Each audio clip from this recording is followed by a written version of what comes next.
quick thought. Field time can be the most productive time. And by field time, I mean getting out face-to-face with customers and prospects. It can also be the biggest waste of time.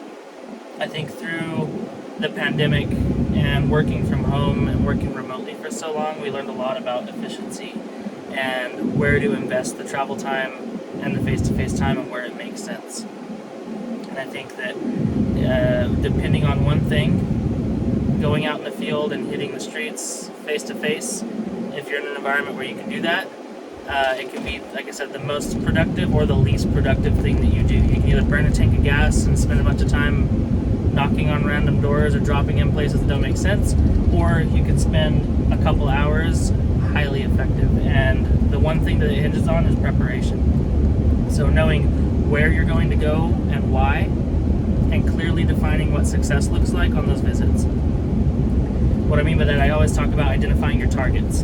We never want to invest the time or the effort to go out and just hit random places, drop in on random folks, drop in on deals that don't make sense. We want to have high priority targets that make sense, where we are making a good educated guess that it's worth the drive time and that it's worth the investment.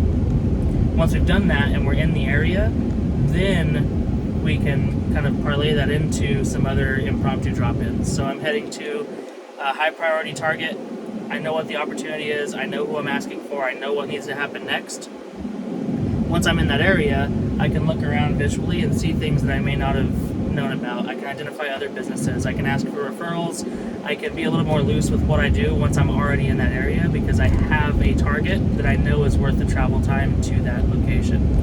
Then on the way to, on the way from, in between locations and in that area, I can hit some extra people. I can ask for introductions to the neighbors, neighboring businesses. I can do some actual colder, warmer prospecting in the area, and it's still a good return on my time because I had a reason for being there.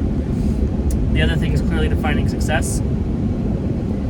Not all drop-ins, just like not all prospecting calls, are the same. I'm looking for different things, and clearly defining success in outside sales is important in so many ways. And it's not an exception that that's true for field time or being out door to door.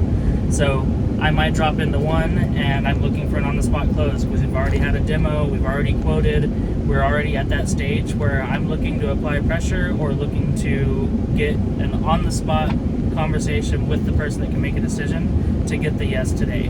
That's rare. It's usually not at that point, but sometimes it is, right? Other times, clearly defining success could just be finding out who the decision maker is. Hey, I'm going to drop in. This is heavily guarded location, heavily guarded business. I know I'm not going to get a sit down with the decision maker when I drop in unexpected. Maybe it's in healthcare and the decision maker is a doctor. More often than not, I'm not going to sit down with a doctor because they're out doing doctor things, right? But I can still drop in, find out who the decision maker is, who the decision makers are, find out opportunities in the business. I can gather information and try to get a contact and figure out the best way to get time with that contact.